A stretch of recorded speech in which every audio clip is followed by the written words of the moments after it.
You know, the director and the editor was like, "We've got fucking gold here with this. This You know who the scene, director was? huh? Alex Kurtzman, Oh, from the director of Tom Cruise's Mummy. Probably. why does this dude get to continue to make crap? I don't think he is. I think he's out. I don't think his contract's being renewed or he's not renewing it because it's new management at Paramount. That's another reason why I want to watch this show. I want to see his magnum opus. He's untethered from classic Trek. He's 1,000 bazillion years into the future.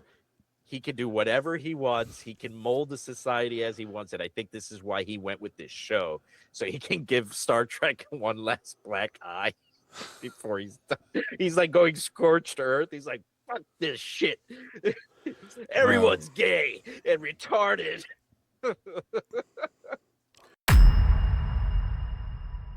Was gay. Fucking A. You look so disinterested. You need to be more interested. I You feel know like what? we've been No, here you know what? before. You're gonna be better at this. You're gonna be better at this. Go for it. Go for it. What am I going to be better at? The show was Roll in poorly this. written. It was. All I right. went into the show with low expectations. They were a little bit better than what I was expecting. So I thought that the show was decent until we started talking about it and doing a whole review that was messed up from the audio. So after talking about it for the last hour, I've discovered that I don't like the show as much as I thought I liked the show. You really hated the beginning. I could barely get through it. So what did you not like about the writing of the beginning? Pretty much that we are meant to completely ignore the fact that a Starfleet officer, male or female, we do not know, died, and we're supposed to not give a damn about this off-screen character dying because a mother is being separated from her child because she, as an adult and a parent, decided to join a pirate Uh-huh. who is clearly up to no good when we do get introduced to him. Paul Giamatti's character. He's clearly a bad guy that's off the rails. He's cartoonishly bad. And we're supposed to feel bad for the accomplice. I guess she said theft, right? So they were stealing something. And in that process, a Starfleet officer died. I feel like that's just a cheap allegory to modern day politics with ICE and Oh, separating. you stole it out of me. I was gonna say you didn't know that the initials for Federation are ICE. Um, Well, I do now. I do now. but So yeah, so that go ahead. no, I'm saying, but maybe not ice, but it was definitely. Well, the I got more of like the the AOC standing at the gates with the immigrants being taken from their families kind of feel. Um, but that's where that language is being borrowed from. It's the ICE thing. ICE is separating parents from their children because those children are, are here, so they're getting arrested and they're being separated. You know, and I try and that's probably where we differed watching from it. I'm so sick of that stuff in my media that I kind of block it out now, like my yeah, child who's being loud. Like people be like, "Man, your kid's awfully loud right now," and I'll be like, "Huh? I didn't even hear it. I just you tune you that out, right? you Like have a filter. I have a filter, Yeah, I so mean, I filtered I it out. Like I didn't, that's a thing. yeah." Yeah, that's the thing. I have a filter for certain things. That's why I was able to enjoy enjoy Tron. But so the I beginning enjoy Star continued. Trek, so I was kind of tuning that stuff out. It was the Um, whole episode. yeah, so so we go from the Starfleet officer, or I don't know what she is at this point. Captain Nala is commuting a sentence to the mom, Anisha, and there's this heartwarming or this sad, heartbreaking scene where we're supposed to feel bad for her, but completely forget that a Starfleet officer has been permanently separated from their family, depending, if they had kids or a mother or a father or sister or brother, right? Anyway, so going from there, we get introduced to Paul Giamatti's character, who's super cartoonish, like I said. I don't know what your thoughts on him were. He was all right. He had some funny one-liners. Yeah. Um, they were trying to make him more disgusting than how he fully came off. Like it felt pushed a little bit. Yeah, he or was. or turn to 11. Yeah, he was trying a little too hard. Yeah. So we get that, and we fast forward to, I think it said 15 years, and Caleb's 21, and he's arrested again, and he's arrested by, I don't know, some race of whatever, some species arrested him for something, and he's in the paddy wagon essentially, And it felt like and J.J. Abrams' Star Trek in that scene. for a little bit, yeah. And these prison guards or whatever are reading him his rap sheet, and the rap sheet is pretty long. So it tells me that this kid just went on to be a criminal, and we're still supposed to feel bad for him, even though he's now chosen to be a criminal. Of And in course the you are, because the big bad Starfleet took his mommy away. exactly. So now all is forgiven or all is excused. So, I can't imagine. I can't remember exactly what happens, but something happens. He gets out of his handcuffs or whatever, his restraints, and he, in this fight where the ship goes upside down, sideways, slams him all over the place. Sounds like the He ends up Millennium Falcon. he ends up biting one of the guards' ears off, which was kind of gross. Um, and then we go from there to being introduced to the guy from the Mummy. His name is Oded Fur. He played um Ardith Bay in the Mummy, and I didn't know he was in Star Trek until this Yeah, episode. he's He was, supposed to be one of those like, oh my god, it's him. Like yeah. I had no clue who he was either. Yeah, but it was nice to see him. I haven't seen him in anything recently. I had a look at his IMDb. He was on Discovery, which I had no idea because I bailed out after the first season. And his latest project aside from Starfleet was House of David on Amazon Prime. But he's looking good, but he plays a character called Charles Vance, and on my notes I put he's the great great great descendant of J.D. Vance. Really? Uh, yes, it's Hmm. official. Hmm. Um, well, he goes to meet Nala. So again, this is 15 years later. She's, I think, teaching kids or something. 15 years later, she doesn't look a day older than the day that they shot the scene before. Right, because How it old probably is was. she, by the way? Because, like, how old do people, long do people live?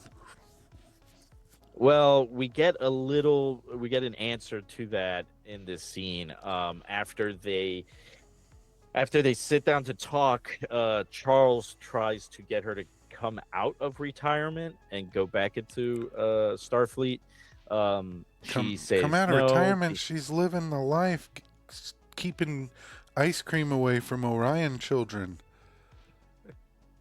Little She green children. she she feels really bad about separating Caleb from his mom, that she's given up her career to be a daycare employee or something. It looks like she's like in an elementary school or a daycare, and she claims to have looked high and low for Caleb. Meanwhile, Oh, he's yeah. getting arrested over 15 years. She hasn't been able to find him. So she's not looking hard enough, clearly. And then she's made aware that he's still alive and he just got captured on some planet. and then from that point on, she she decides to join Starfleet to be able to correct her mistake, I guess. Pitiful. I think it's here's the first point in the show where my filter came down a little bit, is when she was talking about how after the burn and after the Big Bad Federation has left a broken home that these young generation of people must fix. It was like Oh yeah, yeah, I wanted the Wayne's brother to pop out and go message. yeah. I feel like there was many lines like that in this show, like too many to count. Like the one I told you about at the end of the conversation with Paul Giamatti and Caleb, where he's like, hate makes you a man. Oh, So we yeah. leave there. She decides that she's gonna go finally get this kid that she could have found before if she wasn't. I mean, she said she was trying so hard to find him, but Mm-hmm. okay. So she gets the kid. She goes in. She tells the big bad guys to take the cuffs off of him and take the mouth guard off of him because he's Oh Hannibal yeah. Lecter. He's got the he could bite her ear off. How dare you treat him like this? I have no ear. So Get that what am I muzzle off of him and get those cuffs off him now. we're not supposed to feel bad for anybody. We can't feel bad for the Starfleet officer that died, and we can't feel bad for the prison guard who was being a dick, but got his ear completely chewed off By a criminal by a, again, you by know. a criminal. Right? We can't feel sorry for anybody. So she convinces him to join Starfleet with her as chancellor, and then we get to see the first it's like from the Star Trek the motion picture, which in Star Trek the motion picture was probably the longest like build up scene to a reveal of a ship in a movie. Like it spent like 4 minutes of them inside this little hover pod, but this was a quicker version of that, and they get to see the Athena, Yeah, this the badass ship with wings very very effeminate looking starship, named very Athena.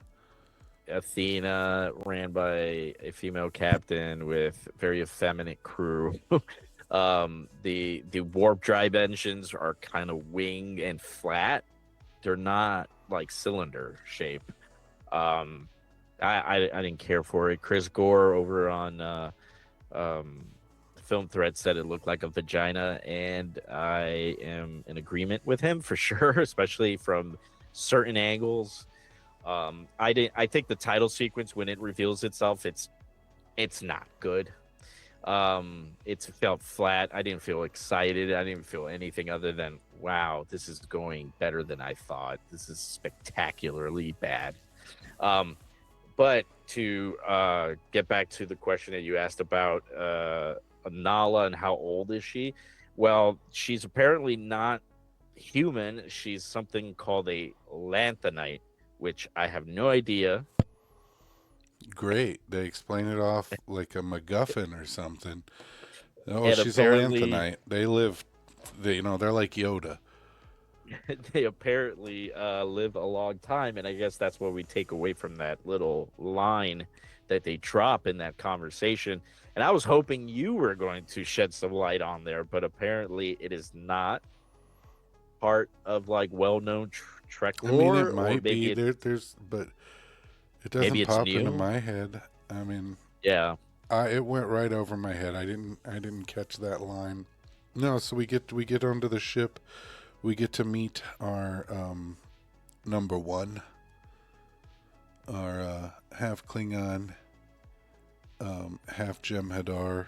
I think her name was Master Cadet Rena or You know Raina, what? I did something not like that. find like I know you didn't care for her. I did not find her to be that bad. She played the alien well. She was. No, I understand. I not my favorite character. It makes no sense. I understand that she's from a war. She's a mix of two warrior cultures, um, but she she comes across as cosplaying. She doesn't come across as she's actually that alien breed, right? You got to sell it to me, and she did it. She sold to me a really good and expensive cosplay. But yeah, I didn't care for her. I thought she barked way too much. Um, it was comical how bad it was. And Give then it me was even funnier push-ups.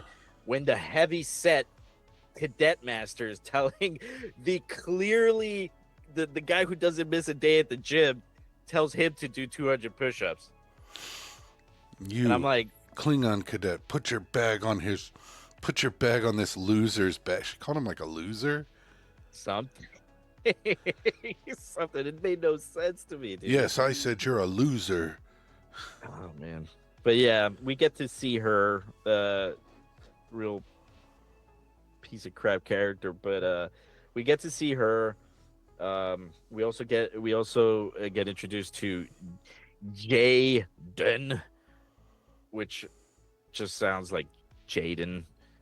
He's the Klingon character. And my issue, I was shocked because I seen interviews with the actor that plays the Klingon character Jaden, and he's very flamboyant, very effeminate, and his voice is super soft. So that's why I'm like, man, where are they gonna go with this character? It can't be good. And they fixed the voice thing because I don't think that's his voice. I could be totally wrong. More power to him if it is, if there's no auto tuning happening. But he has this very, very dubbed Mm, Klingon voice. You know what it sounded like? It sounded like uh, Ben Affleck Batman inside the Batman suit with the microphone on. Like, I don't know. I feel like this was still way more tell jarring. me, do you bleed? No, You dude. will. It feels weird. It feels like he's talking and there's a character off camera talking for him. It feels disconnected. Um but that was the only jarring thing at the end of the day with that character. He very much looked Klingon, even that kind of civilian Klingon outfit he had on with like the MC Hammer pants. Um It he looked so aesthetically looked very Klingon. Yeah, I was a little surprised by that.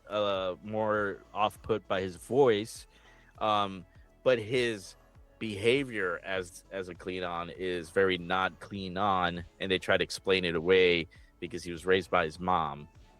We don't know if it's a human mom or Klingon mom or some other kind of mom, but apparently that's why he's softer. That's why he's into birds. That's why he's not into the traditional Klingon warrior aspects of his culture. He doesn't seek a glorious death. He wants, according to him, he almost says it as a put down to Klingons, where he's like, I don't. I want to live a valiant life. You could be a Klingon and still seek to live a valiant life and still seek that glorious death. They use their beaming technology to send them to their quarters, and apparently in the future, transporters can now give you a haircut and change your clothes. Oh yeah, Because now right. all of a sudden he's got a haircut and he goes, "What the fuck?" And it cuts. Yeah, and then that's when we get introduced to this show's attempt at doing a Whedon-esque Marvel style humor, which feels very like a Dollar General version of it. It didn't make me laugh at all. We get Robert Picardo doing um, checks on them, and he's got a parasite, and he tells him to like check his poop to see if it moves. Robert Picardo, I would say, is probably the best character in the show. He still was playing his holographic projector character Mhm. well. Yeah. Then we get a really annoying character who ate their comm badge. What did you think about the combat badge, the communicator? It's the best one in Kurtzman Trek so far, I think. I hate it. Yeah. Ugh. At first, I was like, wait a minute. They're not even shaped the same. It was almost shaped like the ship, right? Well, it was shaped like the Star Trek logo. I s- I don't know. Maybe one of the other characters had a different shaped one. It looked round on the top. Oh, I It, didn't it looked like notice. it looked like a like a water bug on her chest. It didn't look like that Star Trek logo. Well, I Maybe didn't. I maybe I didn't care for the uniforms in general, but so we get uh, introduced to the off-colored characters, and then we get to what I think is going to be the fan favorite of the show: our first ever autistic Starfleet officer. which one of them all? Which one? I'm The talking about hologram? Buns, what turned out to be a Okay. hologram, but she was very, very over the top at the Uh-huh. beginning with the hellos to everybody. Like I'm like In this. different languages. This screams this person's autistic, and I Hmm. felt like that's what they were going for. And then They were. they play it off with the hologram thing later, but um, I wouldn't see somebody that high functioning being in a in a military. In a man's military. Well, in a winning military. I mean, It's not about winning. It's about feelings. yeah. Well, at this point of the show, this is when I realize that this is a CW teen drama. Like we get the Hmm. crew, they're in the hallways of high school, and the bully comes up, and The jock, yeah, the the jock. the the the attractive nerd, uh, the hottie, the baddie, They're all the we get all the characters you get the of a mystery machine. yeah, we've got everything going now of what this is. This is the point where I realized the trailer was right. I mean, people that made fun of the trailer were right, and Mm. this is going to be Dawson's Dawson, Creek in space. Dawson's Creek, Saved by the Bell, So we get introduced to the Coronian, the Cronian Cronian. I'm a Cronian or bitch. Conian. Conian. I'm I'm sorry. Conian bitch. Yeah, he's the jock. The next thing that happens is that we get introduced to the whole crew on the bridge. You have like the three. There's like three in there that are just vanilla. Then you The have the one comms, that and the navigator are just vanilla you got. dudes. The for me the two standouts are Lieutenant Alti, which is the one that's got like the crusty face. Yeah, It she's got sounds like like a bit like looks like she's made from Rubik's cubes. like barnacles, right? Well, with a weird voice. Hey, Captain, what are you doing? Hey, hey, Right? hey. Barnacle face. Are you ready? And then we got Lieutenant Rourke, Oh, fan favorite right there. fan favorite. And then from there they take off. More interactions between the high school knuckleheads, and then Caleb tries to reach out to his mom, being the tech whiz that we're being told that he is. He goes to try to contact his mom, which pretty much makes them detectable out in space. So we get introduced to the dorky crew. We find out that the holographic cadet, that the autistic cadet is a hologram, actually. She's Um, like a brand new yeah, hologram. she's new. That's why she acts the way she does. Um, doesn't quite understand emotion yet. Mm. Then we get to the meat of the bones where the bad guy comes because the hacker kid hacks in to send his mom, who's now abandoned him, a Oh, message. Which old former stepdaddy. but he gets caught by Genesis, which is the hottie cutie baddie. There's a weird interaction with those two at that point where he thinks she's either going to rat him out, as he said, I think, and or shake him down. And then she She tries to tries to be tease him, but seductive and teasy, but it's a little it weird. comes across as disgusting. Where she's like, "No, I want you to wash my clothes. I want you to chew all of my food and spit it in my mouth. And I'm like, Freaky. weird. Yeah, weird, right? Um, and she apparently should also know that what he's doing is dangerous. It'll give their location away, but decides not to say anything about it. So you have these two idiots that are supposed to be cadets, Super cadets. super duper cadets, writing the future and forgetting about the past. Do something so incredibly dangerous that literally puts the entire ship in peril. Um, and we are meant to feel sympathetic because he just wants to reach out to mommy, right? Because he Yeah. found out that she's still out in space, escaped jail with And Paul didn't message him. Giamatti, and didn't message him, right? So now we get Paul Giamatti showing up because he gets the message. Yeah, He tricks them by making some kind of an anomaly, which happens so quick. tachyon, right? A Tachyon tachyon signature. signature, which was interesting. This is a teachable moment. We Hmm. should drop out of warp and scan it.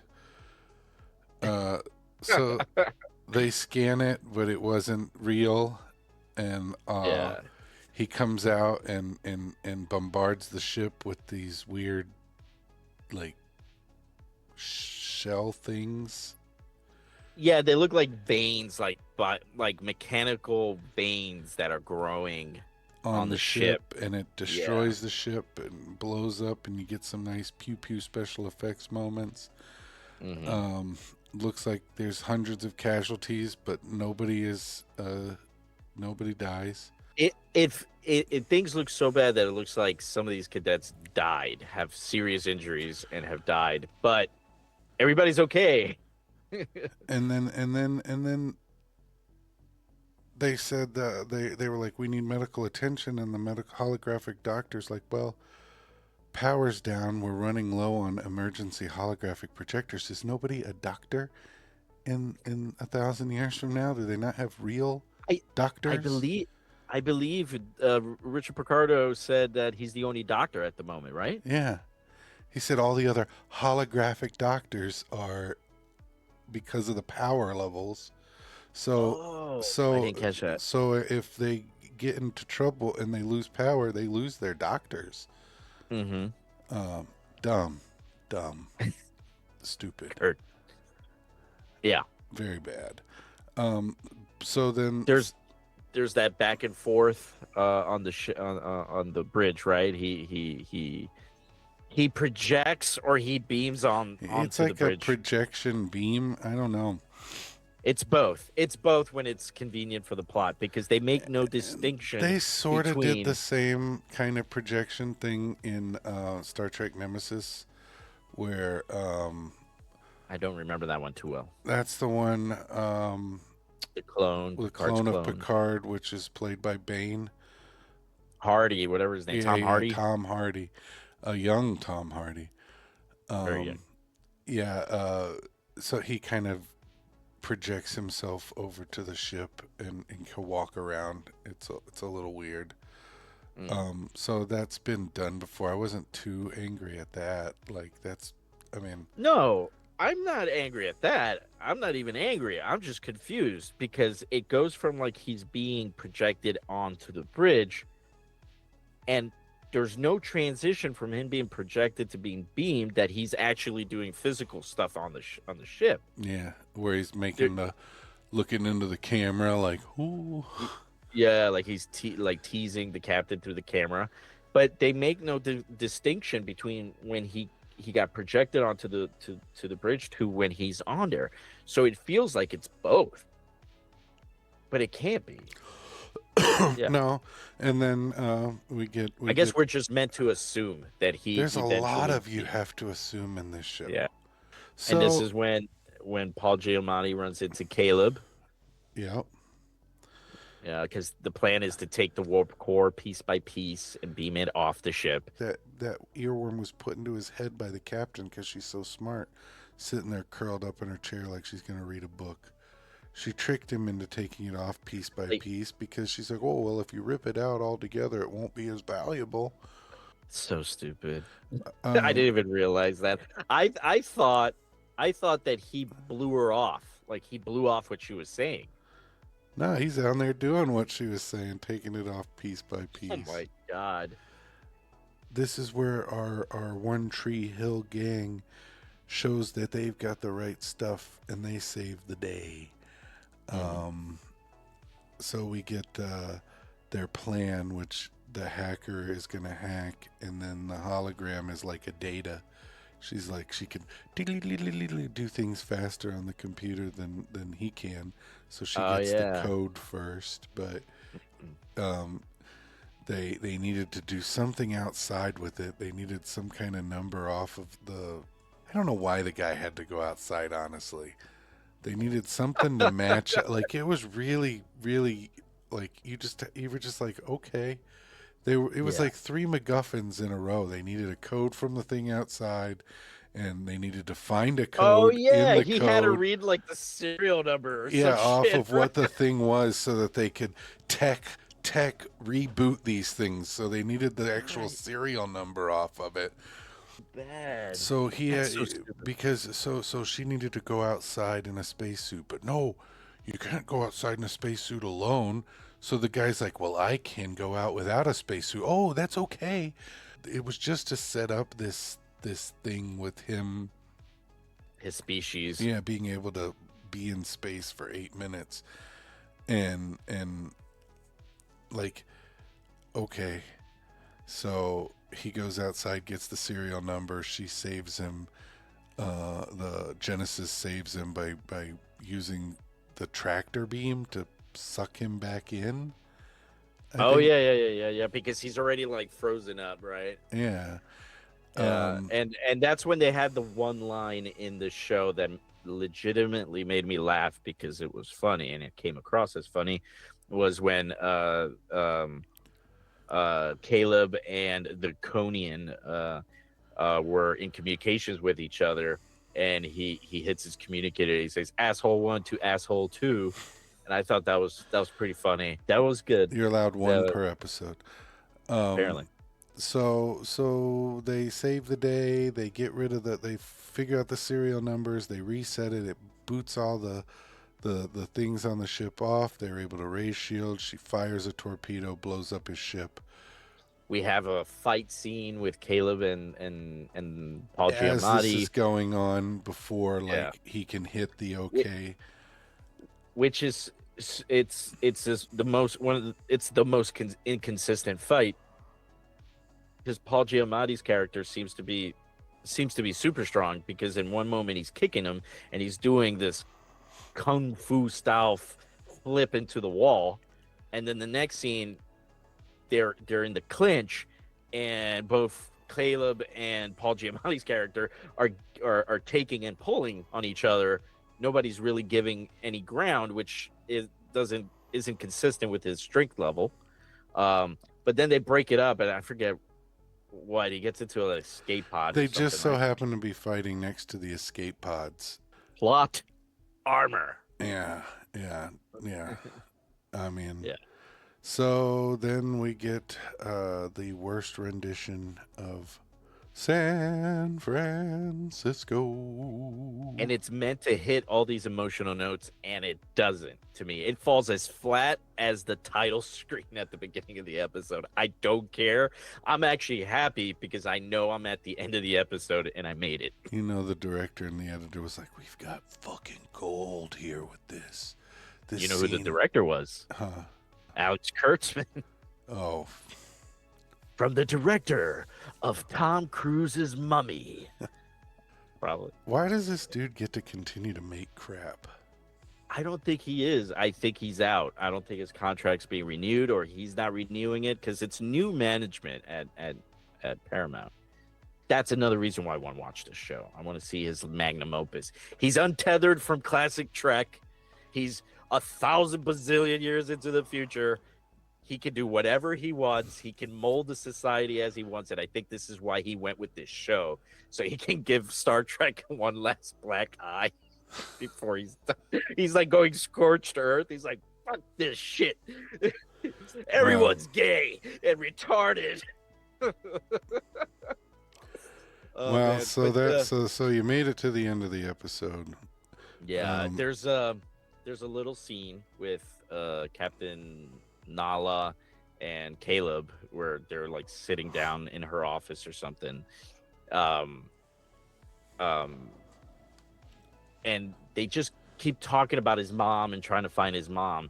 And then it hits me like a freight train. It goes, why is nobody asking about his dad? Why is there no mention of his dad? Not even a throwaway, yeah, too bad dad didn't live to see me, whatever. Or I wish dad would have lived, things would have been different.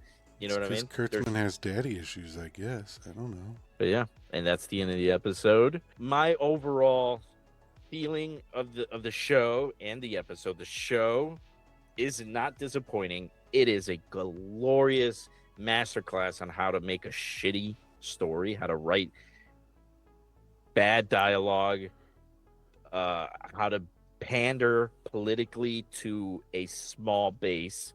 I feel it's worse than Discovery, and because Discovery was still trying to play in the old Star Trek sandbox, I feel like it's much worse because he's creating the sandbox now. He's building the rules and the walls, and he gets to make the lay of the land the way he wants, and it shows to me. My rating is 3 out of 10 stars since we decided to go with the 10-star Well, I was just rating about to system. say I'm giving it 3 Vulcan salutes out of 10. Um, dun dun dun dun So dun dun dun dun dun dun dun dun dun dun dun dun. three, 3 stars. So we have the same rating, and totally agree. Any other last thoughts? I think it's going to go downhill from here. I think you were And looking at the best episode out of the 10.